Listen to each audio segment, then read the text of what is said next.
अब यार ॾाढो दुख थियो वञा पियो साइकिल जो पंचर कढाइण लाइ। हमरा ॿुधायो त अॻी घिटीअ में फ़क़ीर सन्नू शर जी क़बर अथई। मूं सोचो चकर हणी अचांसि। यार ॾाढो दुख थियो। वॾी शेरो शाइरी ॿुधाईंदो ऐं तुंहिंजे मरण खां पोइ फेसबुक वारनि पंहिंजो इदारो ई बंदि करे छॾियो आहे। पर सन्नू इहा त ॾे ख़बर मोह कीअं आई? यार ॻाल्हि न पुछ। कचे में ऑपरेशन हले पियो पुलिस ऐं रेंजर जो। मां पंहिंजे परस्तारनि सां फेसबुक ते लाइव ॻाल्हाईंदो बीठो हुयुसि। बसि अचानक ठाको थियो। मां उबतो वञी हेठि किरियुसि। ॿराड़ीअ जो माहौल हुयो। साम्हूं स्पीड सां गाबो भॼंदो अचे पियो। उन गाबे जी लत मुंहिंजे मुंहं ते अची वई। चढ़ाबी बि भॼी पई ऐं मुछनि जी सेटिंग बि फिरी वई। कुझु देरि खां पोइ उते प्यालो करे वियुसि। माण्हुनि मूंखे हिते दफ़नाए छॾियो बाबा। छोरा सन्नू, तुंहिंजी स्टोरी ॿुधण खां पोइ मुंहिंजे मथां गमन जा ॿोटा किरिया आहिनि। यार इन ॾुख में तुंहिंजे लाइ हिकु गीत बि ठाहियो आहे जेको तोखे डेडिकेट थो करियां। हाँ, तुम कच्चे में रहने वाले डाकू, तुम चुप गए ओ सारे डाकू। तुम कच्चे में रहने वाले डाकू, तुम चुप गए ओ सारे डाकू।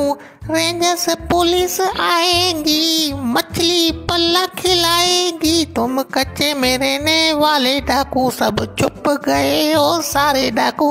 वाह साईं वाह। बसि मुंहिंजी इहा नसीहत आहे सभिनी कचे वारनि लाइ त महिरबानी करे डोन खां पासो कयो बाबा। हिते क़बर में असुल वॾा पादर था लॻनि साईं।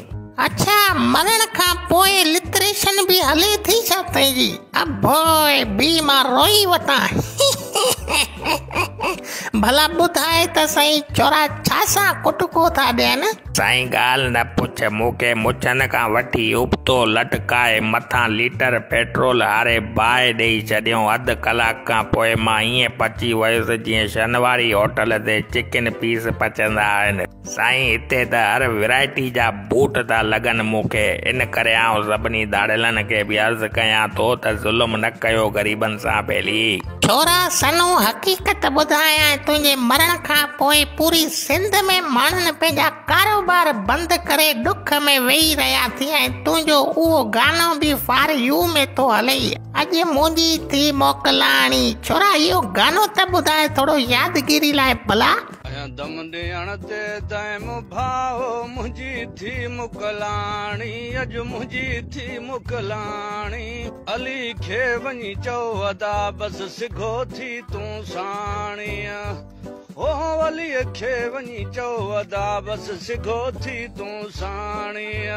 आया दम ॾियण ते दाइम भाओ, दम ॾियण ते दाइम भाओ मुंहिंजी थी मुकलाणी। हाणे पुट लॻनव बूट त तव्हांखे ख़बर पवे न। तव्हांखे त हया शर्म टके जो न आहे। बनियूं तव्हांखे पंहिंजूं, आबाद थियल ज़मीनूं पंहिंजूं, पैसो माल मिल्कियत मेऊं पंहिंजूं, तॾहिं बि तव्हां ग़रीबनि जा हक़ था खायो, ज़ुल्म था कयो। इहा मशहूरु चवणी बि आहे, 99 ॾींहं चोर जा त हिकिड़ो ॾींहुं भाॻे जो ज़रूरु ईंदो आहे। मुछो कंहिं जाइ जा।